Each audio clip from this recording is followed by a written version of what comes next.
Alrighty, boys, we're back with another discussion slash, kind of like dev news type of video. And today we're going to be going over kind of an update. We had a recent update with a lot of posts to the snowballing post we did like about a month ago. This one with all the graphs and stuff, right? So the developer, he posted a lot more answers to questions and also more information. So we're going to get to it. We're going to see if there's anything new that we can learn, and we're going to go from there. I'm going to link the thread down below if you want to go check it out. And yeah, we're going to go from there. I might pause it sometimes and kind of mute my mic because I'm kind of still sick. I really don't know what it is. It's not the bad thing that's going around, it's not that. But it's just, it's a lot of mucus and stuff. But you guys don't want to hear about that. Let's get right to it. We have, I want to say like 10 replies, so let's just dive right in. Alrighty, so what do we got here? So he's okay. So let's just start here because I'm pretty sure he's replying to this. So player asks, I'm going to try to learn how to mod the game, remove the overall horse's speed bonus for all factions, and then he says this is how you do it. You just change the numbers to 0, and then boom. Developer responds, actually, you should just delete codes in the red rectangle to remove Kazay OP speed bonus. If you want to make other values 0, you totally remove all speed bonuses of cavalry units. Then 100 footmen party speed becomes equal to 100 horsemen party speed. Okay, so if you change this to 0, horses won't be faster than footmen. Okay. Actually, currently, speed bonus for cavalry units is also huge. It is 60%. Means X number of footman party speed is 1.6 times of X horseman party speed. So they're 60% faster on average, is what he's pretty much trying to say. If a party is Khazate, then the party is... Okay, so if they're Khazate, it goes from 1.6 to 1.66, so 66% faster. Okay. Even if it seems like a small advantage, this speed thing have huge impact in the game. True. Powerful Kazay parties can catch enemy parties, or weak Kazay parties can run away from powerful enemy parties. Maybe we should also reduce this 60% to something like 40%. Okay. And this is kind of what he was talking about. If you want to remove it, if you want to see. And people are like, they're not mod friendly, man. Look at this. He's out here trying to teach this guy how to mod because he said he wants to learn how to mod. There it is. Would you look at that? Let's keep reading. If you totally want to remove all speed bonuses of cavalry troops, you can do that. Apoko says otherwise. If you want to just close the Kazay bonus, you should just remove part in the red rectangle right over here. If average Kazay party consists of 50% cavalry units and others consist of 20% cavalry units, then average Kazay party speed becomes 1.33 versus 1.22. Oh my god, what a math. But there it is if you want to go figure that out. Which makes sense, obviously, if you have footmen in your party of horsemen, it's going to slow you down. There it is. Let's see what else he has to say. Thank you for this is a player. Thank you for the test. Here is also a phenomenon in the game. When AI lords upgrade their troops, they choose a purely random upgrade direction. If there is a branch route, the two probabilities are 50-50 respectively. So Khazates always has to choose 50% of the cavalry. Other countries have, or kingdoms, I'm guessing is what he means to say. Other kingdoms have 25% or 12.5% of cavalry. Vlandians have nearly 50% of crossbows. Okay, so he's talking about how AI chooses randomly, and therefore the reason Khazates get mostly cavalry is because most of their choices are between something and cavalry. Okay. Do you think changing the probability of these upgrade branches can improve the balance? Developer answers, yes, good catch. I was already planning to look at these code parts today. I will find out cavalry ratio for factions and try to increase lower ones or try to decrease higher ones. Also, maybe adding a small upgrade to cavalry cost. They do not spend horse-like player.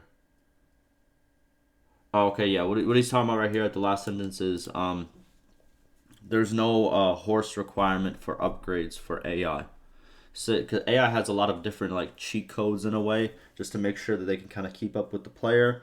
There's that one. There's also whenever they're recruiting, they can recruit a level higher than the player. So if you can recruit, if you go to a village, and the first 2 out of the 5 or 6 slots is open for recruitment by one of the nobles. If 2 slots are open for you, 3 slots are open for the AI and stuff like that. They also can share gold. There's a lot of stuff that the AI, has like cheat codes kind of like this. But what's it called? I think this would be kind of good. I think this would be kind of a good change. But at the same time, I don't want to like get to the point where Khazaits have no cavalry too. Like I understand that they're a problem. I understand that needs a fix, right? But I don't just want to make the Khazaits just look like every other army. You know what I mean? Like I want specific kingdoms to have different army types. Like, you know what I mean? Like if I'm fighting against the Khazaits, I know I'm going to be fighting a lot of guys on horses shooting arrows. And if I'm fighting against the Vlandians, I know I'm going to have a lot of crossbowmen to fight. If I'm fighting against the Battanians, I know I'm going to have a lot of archers to fight. I kind of want to, I still want them to kind of like have a majority of their good unit, if that kind of makes sense, right? So yes, we could lower this, but also I don't want to just get rid of the whole aspect of like their army composition, if that kind of makes sense, right? Alrighty, we got 10-year snowball test, 10 years. This is 1.5.6, or it's came out on Friday. Patch came out on Thursday, I'm pretty sure. So I think, how are the results? Okay.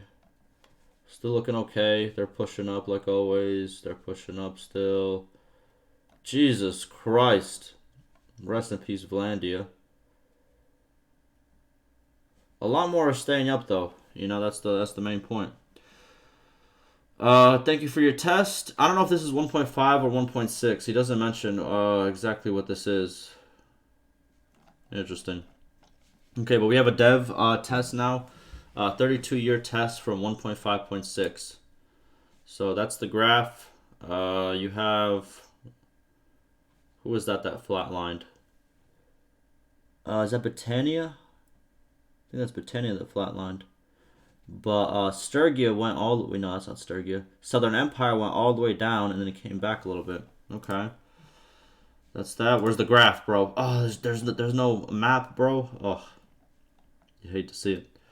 But, again, this is good. Nobody's too powerful. You still have the powerful guys, but nobody's too powerful. Khazaits are obviously up there. Who is that? A Western Empire? I can't believe it. I can't believe it. Look at the Western Empire, number 3. I can't believe it. Right, looks cool. Looks cool. 32-year test. I think for them to flatline, what is that? That's the 20-year mark. You have one person who's completely out of it. It is what it is. This is just one test, so okay. All right. Now we have data table for all the calorie ratios for each kingdom. Hold on, let me mute my mic real quick. I gotta blow my nose.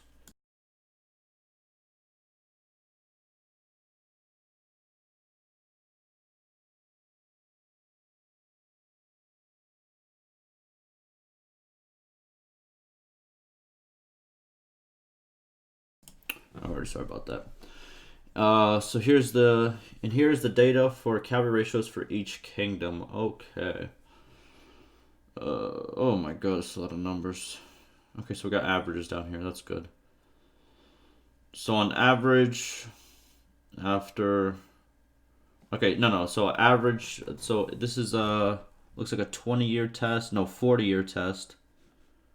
And it counts the number and also the percentage of cavalry. Okay. So Sturgans are at 11%, a little bit over 11%. Azerai are a little bit over 17%. Vlandia over 12%. I think Vlandia would have more, but it is what it is. Khazaits have over 30%. Britannia 17.5%. Western Empire 9%. Southern Empire 16%. And Northern Empire 12%. Interesting. Huh.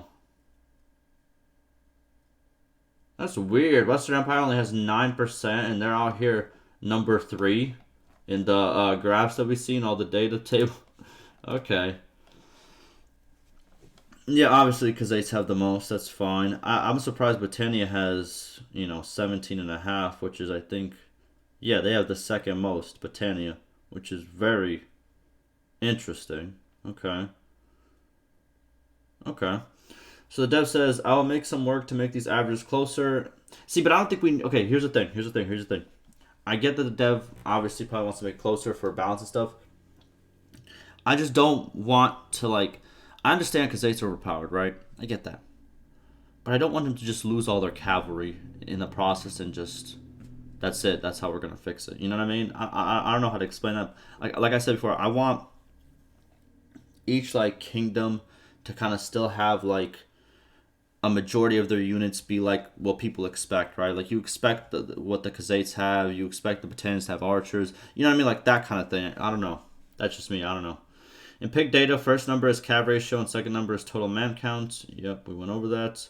Currently, Khazait average cav is 31%, with others all being in between 9 and 16%. If we can make Khazaits 25%, an average of others 15%, game will probably be more balanced. As secondary solution, we could reduce calves ratio's effect on speed to 40% or 50% from 60%. Okay, so those are the two kind of fixes you can do. You can kind of like round this a little bit closer so the divide isn't as big in terms of cavalry amount. And then also reduce the overall speed of cavalry from 60% to either 40 or 50. Okay, let's see what else he has to say.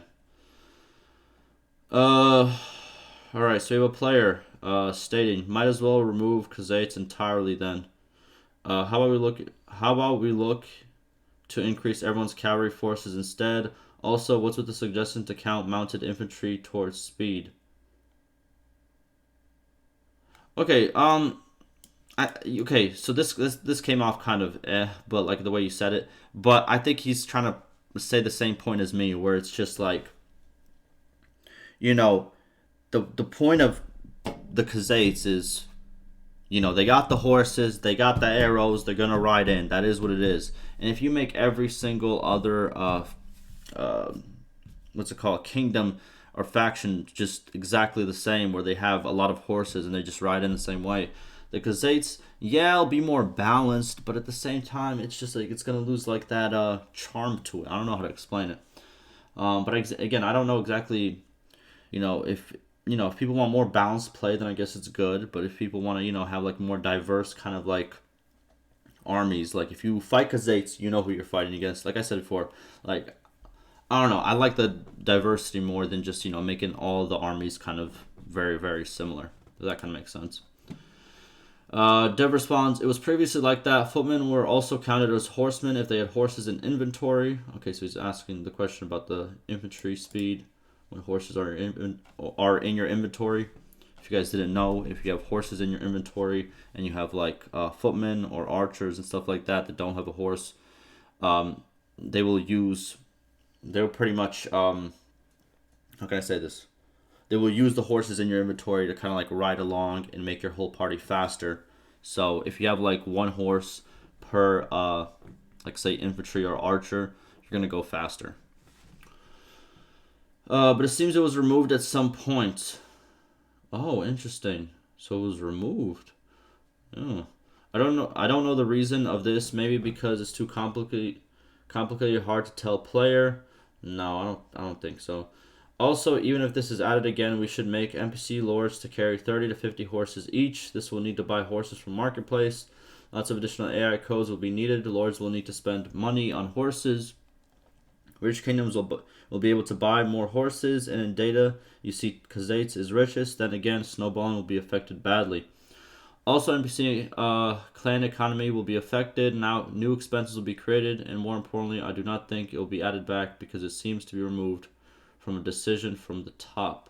Ooh, that's unfortunate. I like the idea of it, of having horses and they use it that, but if that was you know, a decision from whoever, you know, makes the big decisions. It's probably going to stay that way, unfortunately.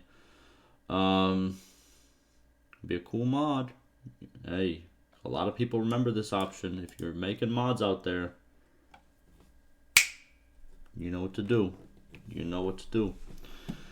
But dev states, actually I checked code and it is still there, but its effect on speed is 30. Okay, listen, I'm going through a wave of emotions here. What is going on? This man's one post like he's going no, yes, no. Okay, so he's saying that it's 30%, half a normal cav effect. So we can see right over here. So if your party is a mounted footman, 100 footmen plus 100 horses in your inventory, you will gain 30% speed bonus. If your all party is cav units, you gain 60% instead. Ooh. There it is. So you still get it, but it's just like it doesn't cover the speed completely. It's not a 100% speed bonus, but it's a 30%. All right, makes sense. What else do we got? Oh my goodness, we're getting into coding. Maybe you want to play with this method for simulated battles. Okay, because it seems that simulation only differs in 2 troop types, mounted or not. Maybe we should include archers and skirmishers also. Merry Christmas. Thank you for the great work. Alright, so Dev responds, the design team is working on that part to create different bonuses on different terrain types. At some terrain type, archers will get bonus, and at some terrain types, cavalry will get bonus. I'm not sure if it will be accepted or not, but it is a work, but they are work at that issue. Interesting. So different terrains will actually improve how different units will work. Interesting. If they make the terrains more, because I was playing, you're gonna see it on one of my playthroughs. I was playing, you know, the new 1.5.6 playthrough, and we visited this village. It was like this mountainous, like snowy village, and I liked how it was built. It was built like a mountainous region. You know what I mean? Like there was high points and low points, and I feel like if there was a battle there, you know, horses would suck because like there's so much different elevation points, and all the other units would do a lot better. Obviously, I know that's not what he's talking about over here, but I think for this to work, I think it would be cool for the terrain to have specific advantages and disadvantages, right? But what he's talking about here is probably a morale increase or something like that if they're fighting on this or something along those lines, right? Like if it's a plains area, of course it's perfect for horsemen. If it's a more, let's say, mountainous area, of course it's better probably for like infantry and archers and stuff like that. But we'll see. Thank you for the kind words. We here celebrate New Year, but no problem. I don't believe in religion stuff much, but I respect all of them. Happy New Year and Merry Christmas to all other players. A picture from home. There it is. There it is. Let's keep reading. Another player asks, mounted infantry bonus should be increased to 50% at least, in my opinion. Okay, anyways, the game is called Mount and Blade, right? I understand the logic of reducing the number of cavalry units for Khazaits. I don't mind if everyone else gets more horsemen. In fact, I've been advocating for this for a long time. But further crippling the Khazait mounted forces will also have a negative effect on battles. Less horse archers, more footmen. It'll just be another generic faction. Exactly. You know, exactly. This is exactly what I'm saying. Where, you know, you kind of want to have factions that stand out. I wish every faction stood out. Like, they do in a way, but they really don't because there's so much mixed armies. Like, how can I explain this? Obviously, the Khazaits right now stand out. You know when you're fighting Khazaits. You know kind of when you're fighting Azerite too. Like, you know what they look like, but at the same time, it's just like their units are just so similar. Best way I could explain it. And obviously having the 3 empires, sharing all the same units, that kind of makes it kind of bland as well. But, yeah, I kind of want to have, you know, unique units kind of be shown off and kind of being in a good amount. I don't want them all to just be like reduced and then everyone just looks the same in battle. That's why I only wanted to reduce cav ratio of Khazaits from 25. Wait, Okay, so the dev responds, that's why I only wanted to reduce cav ratio of Kazate's 25% from 31%. That is not a huge difference. Others are already 10 to 15% currently. Still, Kazate's will be different and have 2 times cav ratio. Otherwise, with 3 times cav ratio and current speed rule set, it is very hard to cope with the OP of Kazate's. True.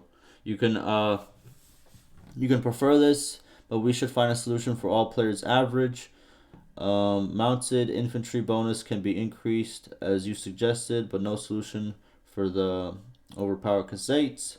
We need other kingdoms to carry. Sorry, I lost my train of thought. We need other kingdoms to carry more horses, but Kazates can buy horses cheaper, and they will. Wait a minute, I'm losing where I'm reading. I'm sorry. And they are rich also. Reason they are faster when they join battles and they can win and they can run away from powerful parties. Or cavalry bonus can be decreased to 10%. Can be decreased by 10% to 40 or 50% instead of the current 60. Or we can keep Kazay cav ratio 31% but increase average to others to 17 or 18%. Okay, so he's just spitballing ideas here. Well, obviously, you could decrease the ratio for the Kazates, or you could increase everybody else's ratio. You can also reduce the speed. There's a lot of stuff that could be done. Kazates OP effects. It's the way he writes it. All right, so Kazates overpowered effects. Its neighbors badly also. Stergia, Southern Empire, Northern Empire are weakened nearly in most playthroughs. True. All right. We got a lot of stuff over here. Okay, I'm only going to read the stuff that he's answered, pretty much. So he's answered number 6. What is number 6? Would it be possible to force the Northern Empire to attack closest Khazate fiefs instead of trying to attack deeper ones? But keep having high prosperity and a strong garrison always means that Northern Empire armies try to siege deeper fiefs. Okay, so answer from the devs. I also have plans to make importance a bit more important in selecting siege targets. As you said, there's a problem currently. Also, kingdoms sometimes capture a settlement inside enemy territory that is not good for the game. Next week, I'll check these codes again. True. It's very not good for the game because then obviously you vote for it. One of your, let's say, clans take it, and then it gets taken over again, and then you get negative reputation with your clan, and that was pretty much just a waste of time. And it would make sense if they kind of attacked the stuff on the outside first and only attack stuff on the inside when it really made sense, right? But it does happen a lot, and it is a problem. So, yeah. Now, 1 and 2, increasing cavalry units for all factions a pretty good idea, and 20% looks like a good value. That's too much, in my opinion. I am okay with reducing Kazate's cavalry 25%, but less than that could look weird for them. Yeah, true. Okay, so dev responds, Kazate cav ratio can stay at 30%, as I said previously, but others should be increased a bit. Too much to safe difference of kingdoms. As you said, with small change at wait a minute, what? Small change at 3, 2, small change can affect balance in a good way. Okay. I don't know how I feel about this. I'm gonna be honest with you. I don't know how I feel about this. Like, I get why it probably needs to be changed, but I don't know if I like it personally, but it is what it is. Alright. Number 4. What about the riding perk? 75 skill, which increases the bonus of mounted infantry. Is this bonus getting applied currently to all lords? The response, I have no idea. He needs to check the code. Okay. And then number 5. Northern Empire and Southern Empire are usually more involved in wars with the Kazates. Lucian has two kings as enemies, Garrus and Monchug. And this may be making things worse, plus valor trait. And Dev responds, relationships are set automatically according to traits/characteristics and are a bit random, as I know. It can affect war declarations a bit, not much. You know what needs to be done, in my opinion? I think we need to have a talk about what traits really do. I'm gonna be honest with you. I played this game for a very long time. Since it came out, I've been covering this game. And I just, traits is just that one thing where it's like, I get it, it's there, but like, I really don't get what it is. I get what it's there for. I get like some decisions are gonna be made from it. But there's never really like, I think a learning moment or someone who has concrete description of what it is, if that kind of makes sense. Maybe I'm missing something, but that's just how it feels to me. It feels like it's a shot in the dark whenever you try to base something off traits or something like that. Like they're just kind of like, it's a feature, it's there, but it doesn't really make much sense. All right, what else do we got? Updated with 30 years, I also noticed this is a player, I also noticed there's 10 rebel clans that are legit. Unfortunately, I'm assuming due to available land to give away, they've almost all joined the strongest factions, either Britannia or Crusades, which is certainly adding to the snowballing issue. True. We can see different clans right over here. Cool. Different clans right over here too. Yeah, that might be a problem too, to the point where, you know, the rebellion, they just join, you know, a stronger faction, and then it just adds to it, and then, like, you know, if you don't have a strong faction, you'll just lose your land to a stronger faction automatically, which is kind of bad. Dev responds, yes, I'm getting better snowballing test results. Before Rebellion feature, averaging snowballing score was about 40 to 50. No factions were eliminated in the first 20 years. Now it seems we have something like 60 to 70. It was 105 at 1.5.5 and 115 at 1.5.4. So definitely it's going down. Lower score is better. Pretty much how they get this score, if I'm not mistaken, it's kind of a big calculation, but it's like adding up like what's it called? Like the top kingdoms and what they have, and then also, you know, if a kingdom got eliminated, some points are added to this score. I forgot exactly how they calculate this, but we did go over it quite a while back. Lower score is better. Also, for some reason, kingdom budgets are reducing fastly. Wait a minute. Also, for some reason, kingdom budgets are reducing fast in 2 to 3 kingdoms. Need to check its reason to. Tax incomes are now both affected by loyalty high and security low, and is now also added. And might wait. This is also new added. Might be the reason. Oh. So your tax income is now impacted by your loyalty and your security as well. Interesting. I will check codes next week. These rebel clans should mostly join kingdom with their culture, not the strongest one. Yeah, that's kind of how it was intended. I have less control over this rebellion feature because I did not code it. Could not find time to watch what is going on. We'll check it next week. It'll be so helpful if you run 1 to 2 new 20-year tests whenever you want, so we can take average and find what's it called, the most accurate current snowball score. There it is. Obviously, when new stuff gets added, some stuff breaks. It's a work in progress. It's development. It is what it is. I understand. All right, last post. I know there's some more posts in this, but they're kind of just like small little replies. Let's see what this is about. All right, so he's thanking this guy. Thank you for the data you provided. There was a bug at evaluating value for War and Peace. When player is only himself, he was easily attack on a lord and make peace with barter and being paid. You can see the exploit here. Yeah, which is pretty much, you know, you take a spot, and then you make peace. You do this, you make peace. You do that, and you make peace. And I'm pretty sure the peace was like $0 or something like that, because obviously they wanted to make peace with you. So the dev says this is fixed, and while fixing, maybe War and Peace counts can be increased. Actually, we made some works with Blood Griffith to reduce war declarations, but this part is so fragile. Any small addition create new problems. Actually, we see that problem in reduced declarations, but also it seems that it's increased with the new additions. Okay, so pretty much what he's saying here is, what's it called? They fixed it, and War and Peace isn't made as often, but it is a very fragile system, and it could break when we add a couple of new things. And also, they do see a problem where there's new increase to War and Peace declarations. Okay, I see that problem yesterday. Declarations were 25% more compared to 1.5.5, and average war durations were 25% shorter. Yeah, so they're just making peace and making war a lot more frequently. And was working on that. It is nearly finished. We can send a small hotfix on Monday or Tuesday to reduce number of war declarations. Also, kingdoms which lost their territory have an average/good lord strength, which was so aggressive in war declarations. I also fixed, but not send. Okay, so they have a hotfix ready for some stuff, but not everything. Okay. Also, peace notice. while doing tests, you should run game by leaving faction. If you are inside any faction that makes less peace decorations than normal, and let the player decide what to do. So if you run the game into a faction... Okay, so he's pretty much saying if you want to collect some data, make sure you're not connected to a faction. Cool. Alrighty, that's going to do it for me. Hopefully you learned a little bit. Hopefully this, I want to say a little update, but it's over 30 minutes already.